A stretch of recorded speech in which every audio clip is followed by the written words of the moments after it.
Brock Lesnar WWE के सबसे serious wrestlers में से एक हैं, लेकिन ये भी कभी कभी स्क्रिप्ट से बाहर गए हैं और अपना किरदार तोड़ा है। 2023 के समर स्लैम इवेंट में ब्रॉक लेसनर को कोडी रोड्स के खिलाफ इस मैच में एक खलनायक की तरह लगना था, इसलिए ये काफी अजीब था जब मैच के बाद ब्रॉक ने कोडी को गले से लगा लिया। The American nightmare AKA Cody Rhodes इस बात से काफी हैरान लग रहे थे क्योंकि ब्रॉक लेसनर यहाँ स्क्रिप्ट से अलग जाकर कुछ कर रहे थे। ब्रॉक का इस तरह रोड्स का सम्मान करना पहले से तय नहीं था और न ही WWE लेसनर को समर स्लैम से एक अच्छा आदमी बनाकर बाहर जाने देना चाहता था। उस समय ब्रॉक को लगा कि कोडी रोड्स का सम्मान होना चाहिए था और इसीलिए उन्हें अपने किरदार से बाहर आना भी जायज लगा। अजीब बात यह है कि कोडी ने बाद में बताया कि जब उन्होंने लेसनर को ग्लव्स उतारते हुए देखा तब उन्हें लगा कि ब्रॉक उन्हें पंच करने वाले हैं। दिलचस्प बात यह है कि ब्रॉक लेसनर पिछले साल भी समर स्लैम में अपने किरदार से बाहर गए थे। उस इवेंट में लेसनर एक लास्ट मैन स्टैंडिंग मैच में रोमन रेंज से हार गए थे। जब लेसनर खड़े हो रहे थे तब एक फैन ने चिल्लाकर ये कहा, ब्रॉक तुम्हें चोट नहीं लगी है, उठो और मारो उसको भाई।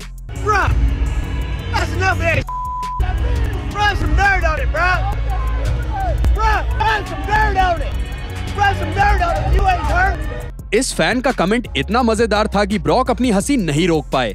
ज्यादातर समय जब ब्रॉक लेसनर टीवी पर किरदार से बाहर आए हैं तो उन्होंने ये अपनी मर्जी से ही किया है, लेकिन एक बार ब्रॉक लेसनर के पास स्क्रिप्ट से अलग जाने के अलावा और कोई रास्ता नहीं था। जनवरी 2020 में ब्रॉक लेसनर रॉयल रंबल के लिए तैयार थे और पॉल हेमन उनका उत्साह बढ़ा रहे थे और तभी R-Truth बाहर आए और उन्हें बीच में टोक दिया। ट्रुथ ने बोलना शुरू किया और इतना बढ़िया जोक मारा कि लेसनर अपनी हंसी नहीं रोक पाए। Big man, but I know you will go flying over that top rope, Paul Heyman. Brock अपनी हंसी नहीं रोक पाए और लाइव टीवी पर उन्होंने अपना किरदार तोड़ दिया और ये उनके करियर का सबसे मजेदार पल था। That's what's up. Brock Lesnar एक WWE रेसलर हो सकते हैं, लेकिन अगर आप उन्हें गुस्सा दिलाते हैं तब वो आपके साथ MMA जैसी लड़ाई भी कर सकते हैं। रोमन रेंज को ये बात थोड़ी मुश्किल से समझ आई। द बीस्ट और रोमन रेंज का रेसलमेनिया 31 में पहली बार मैच हुआ था। मैच की शुरुआत इतनी अच्छी नहीं हुई क्योंकि लेसनर के चेहरे पर एक चोट लग गई थी। चीजें और खराब तब हो गई जब रोमन ने गलती से लेसनर को कुछ ऐसे मार दिया जिससे उन्हें सच में चोट लग गई। ब्रॉक इससे नाराज हो गए और बदले में उन्होंने रेंज को एक ही मुंह में रिंग से बाहर नॉकआउट कर दिया। लेसनर यही नहीं रुके और इसके बाद उन्होंने रोमन को एक जोर से चांटा भी मारा।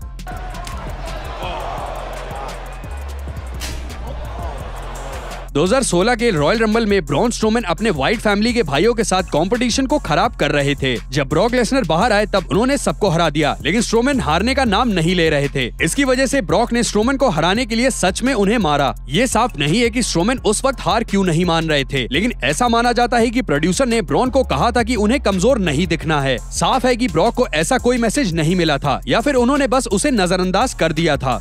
2018 के रॉयल रंबल में ब्रॉक और स्ट्रोमैन का फिर से एक बार सामना हुआ। दोनों रेसलर एक ट्रिपल थ्रेट मैच का हिस्सा थे जब ब्रॉन ने गलती से ब्रॉक के सच में मार दिया। लेसनर ने गुस्से में स्क्रिप्ट से अलग जाकर स्ट्रोमैन को 2 असली पंच मार दिए। इस कहानी का सुखद अंत ये रहा कि ब्रॉन स्ट्रोमैन ने कहा कि दोनों ने इस बारे में बात कर ली है और कोई दिक्कत नहीं है। ये अगली क्लिप से सवाल उठता है कि आप ब्रॉक लेसनर को इतनी जोर से क्यों मारेंगे। 2003 के स्मैकडाउन में मैट हार्डी ने लेसनर के सर पर एक चेयर मारा था, लेकिन हार्डी ने कुछ ज्यादा ही तेज से मार दिया जिससे लेसनर का सिर पीछे से फट गया। लेसनर तुरंत ही गुस्से में आ गए और बदला लेने लगे। इसके लिए उन्होंने कुछ ही देर बाद हार्डी को एक जबरदस्त क्लोथलाइन दे दिया। वैसे तो रेसलर के लिए उसका फिनिशर बहुत इंपॉर्टेंट होता है, पर ये है WWE के टॉप 20 सबसे खराब फिनिशर। WWE के सबसे खराब फिनिशर देखने के लिए इस वीडियो पर क्लिक करें और चैनल को सब्सक्राइब करना ना भूलें।